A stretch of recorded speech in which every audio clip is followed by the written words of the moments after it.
Political news: the leader of the UWP has boldly accused the Prime Minister of sabotaging the IMPACS investigation into the alleged extrajudicial killings under Operation Restore Confidence. Alan Chastney made the comment in the wake of statements by the Director of the Public Prosecutions. Victoria Charles Clark, at a news conference last week, said the process used to transfer the findings of the investigation was not in keeping with the law, therefore joining to question the legality of the findings. The DPP also said the Prime Minister merely passed on a report to her without the supporting evidence or documents as required by law. The UWP leader says the Prime Minister was deliberate in his handling of the matter. That the police officers from Jamaica should have been working in tandem with the DPP to make this thing happen. So I want to ask you a question. Dr. Anthony is a lawyer. Dr. Anthony is a person that we repeatedly hear that has a knowledge of constitutional law.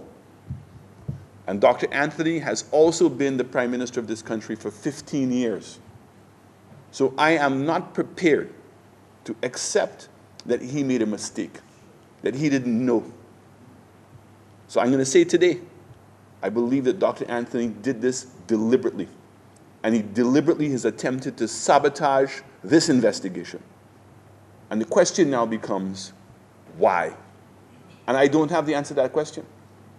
Why has he attempted to sabotage this investigation?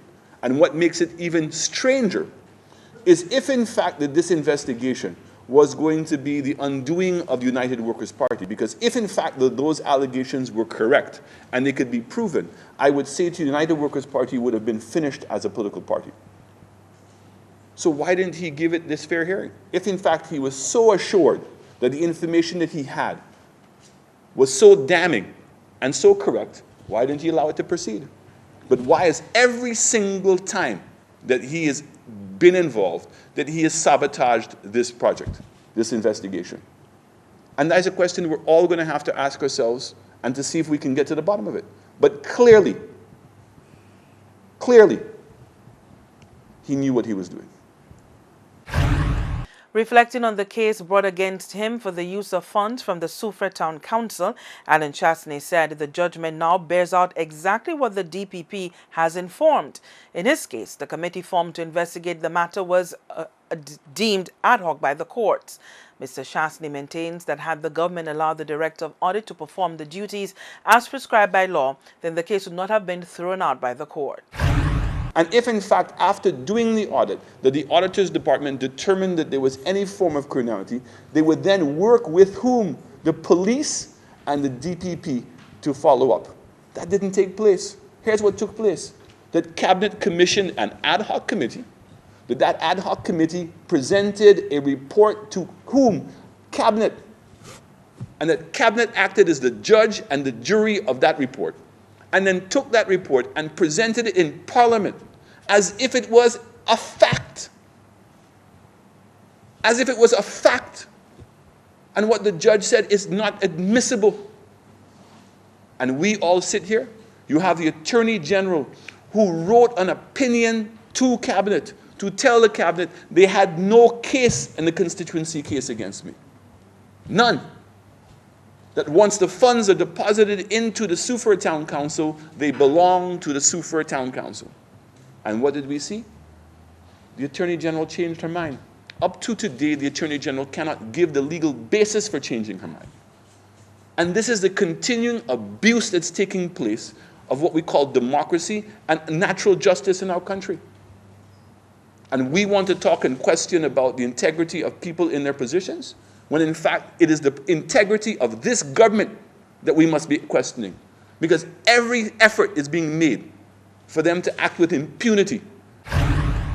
Meantime, Castries South East MP Guy Joseph believes that Senator Stanley Felix acted inappropriately last week when he attacked the DPP on political platform. He has shot down suggestions that the DPP's inaction on the IMPACS report and the forensic audit of the town and village councils is politically motivated.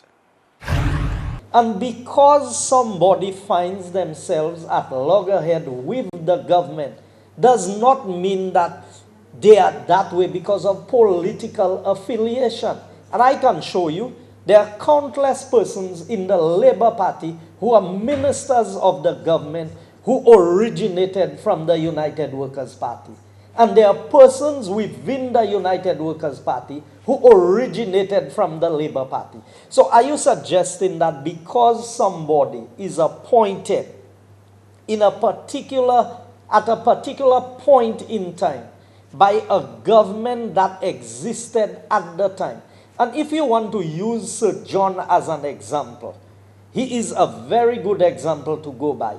That even his cabinet secretaries at some point in time was known members. They were known members of the Labour Party. Some of them may have been card-carrying members of the Labour Party. Yet still Sir John didn't have that problem. If you tell me the present government have that problem, I would agree with you 100%, because this is a government. This is a government that operates Labour Party Incorporated, not government of St. Lucia. And if your political affiliation appears to be slightly tainted other than Labour Party, you don't stand a chance. Guy Joseph, in fact, believes that the DPP was protecting the government, knowing that the processes used were inconsistent with the law, a view shared by party chairman Guy Mayers. The Attorney General is part of the cabinet, and there's a Minister for Justice, a Minister for National Security. So if he had issues on any of the reports that were submitted to her, he had an avenue to make his concerns known through official channels. And that goes to the heart of what I've said before, that the Labour Party does not seem to understand the difference between government and the party. You can't use a Labour Party political platform to deal with a matter such like he dealt with. Because, again, he's a minister of government. And so to use the platform to attack the DPP is totally unacceptable. And she made her position clear. We had also the Prime Minister using the platform, making an address, right, to attack the Commissioner of Police on the whole IMPACS report. And so where does it end? Where do we draw the line between what a political party or activist can do and what is the responsibility of a government minister? And we noticed this morning, and from since it all happened, the government has been, both the government and the party, have been trying to do damage control. You had the Speaker of the House, you have the Minister himself, we have the Attorney General, the Minister of National Security, and also you have the spokesperson, Mr. Astafan, on the media, through the Radio St. Lucia, which is a government station, a government-run station, trying to do damage control and to protect the government for something that they themselves should be responsible for. And we must hold the government, the Prime Minister and his ministers accountable for bringing those important positions into disrepute. Other developments from the UWP, the party has launched a newsletter called The Torch. The quarterly publication will contain information about the UWP's activities. It's part of our communication strategy, and it will be used very effectively. This is a communication tool of the party. And I want to draw reference to that is because that's important, that we have taken the time to produce a newspaper to inform of the party activities. I want to compare that to another newspaper, another publication being put out by the government called the Nationwide. The Nationwide is supposed to be a newspaper to inform the country of the workings of the government and what the government is up to. But what we note is that, as usual, the Labour Party does not understand the difference between the Labour Party activities and government. And so we find in the Nationwide, which is being published at taxpayers' expense, a lot of information which is party propaganda instead of being information coming from the government. When you read the Nationwide, on many occasions there are political stories written by people like Marianna Williams, who are, we all know, fictitious individuals. What is that doing in a nationwide newspaper? We also have a TV show which is being hosted by the Prime Minister's press secretary called In Touch. And when you see it, looks like a Labour Party, feels like a Labour Party event. The symbol is there. And the symbol is there, but yet up to today, nobody has been able to indicate who is paying for that show.